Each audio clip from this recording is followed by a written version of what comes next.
আসসালামু আলাইকুম বন্ধুরা। আমার দুঃখের দিনের বন্ধুরা, কলিজার ভাইয়েরা, কলিজার বোনেরা, আপনারাই। সুখের দিনের বন্ধু হলো আমার ঘরের মানুষ, ছেলে মেয়েরা। হ্যাঁ, আর দুঃখের দিনের বন্ধু হলেন আপনারা। কারণ কি জানেন?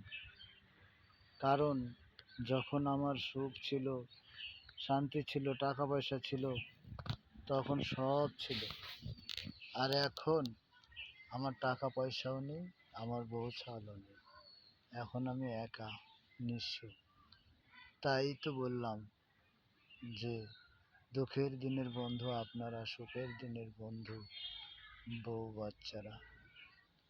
যাই হোক ভাই, ভালো থাকবেন, সুস্থ থাকবেন সব সময়। মানুষকে কাঁদাবেন না, মানুষকে কাঁদানোর চেষ্টাও করবেন না। তাহলে হয়তো আমার মতন আপনিও একদিন হয়তো কাঁদতে পারেন। তবে আমার জীবনে আমি কোনোদিন কাউকে দুঃখ দিইনি। যে যা চেয়েছে তাকে তাই দেওয়ার চেষ্টা করি।